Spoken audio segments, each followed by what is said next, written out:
اعتراض نمبر 6، جب ہمارا موقف ہے کہ یزید فاسق ہے تو اس کے خلاف اس پر اعتراض کیا جاتا ہے اور بطور دلیل کے اس کو پیش کیا جاتا ہے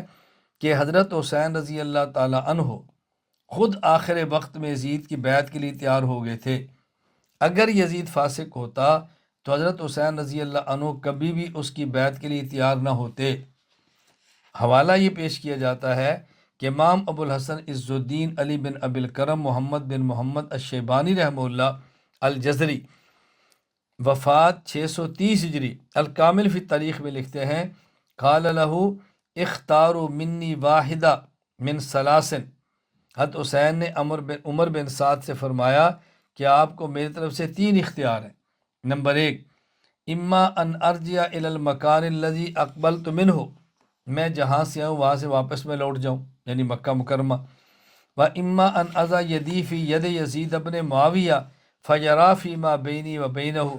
میں اپنا ہاتھ براہ راست یزید بن معاویہ کے ہاتھ میں دے دوں اور جو وہ فیصلہ کرے میں بعد میں دیکھ لوں گا۔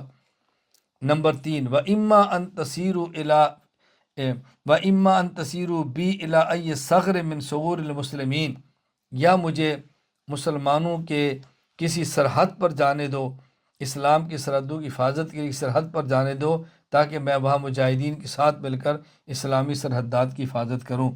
تو حسین تو خود تیار ہو گئے تھے یزید کی ہاتھ پر بیعت کرنے کے لیے، اگر وہ فاسق ہوتا تو آپ بیعت کے لیے تیار کیوں ہوتے؟ جواب ذہن نشین فرما لیں۔ حضرت حسین رضی اللہ تعالیٰ عنہ کے مطالبات میں سے یہ مطالبہ کہ مجھے یزید کے پاس جانے دو، میں یزید کے ہاتھ میں خود ہاتھ دوں گا، یہ غلط مشہور ہے۔ درست بات یہ ہے کہ آپ آخری وقت تک اس بات پر قائم رہے کہ میں یزید کے ہاتھ پہ بیعت نہیں کروں گا۔ چنانچہ امام ابو الحسن عز الدین علی بن ابی الکرم محمد بن محمد الشیبانی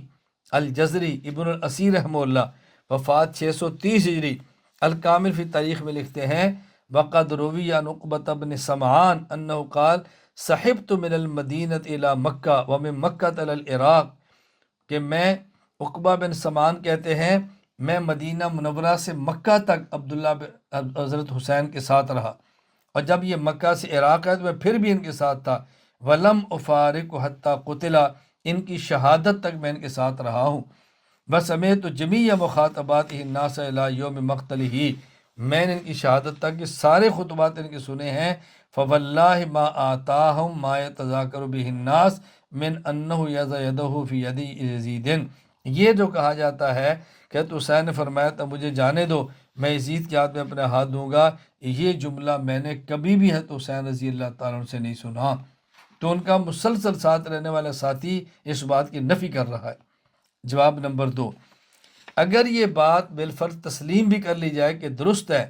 حضرت حسین نے فرمایا تھا مجھے یزید کے پاس جانے دو، میں اس کے ہاتھ میں ہاتھ دوں گا، تو اس کا معنی ہرگز یہ نہیں ہے کہ اس کو فاسق اور فاجر مانتا ہوا اور اس کی رائے سے اختلاف کرنے کے باوجود اس کی بیعت کروں گا۔ اس کا مطلب یہ ہے کہ مجھے اس کے پاس جانے دو، میں اس سے بات کروں گا، اگر اس نے میری بات کو تسلیم کر لیا تو میں اس کے ہاتھ پر بیعت کر لوں گا، پھر میرا اور معاملہ ہے،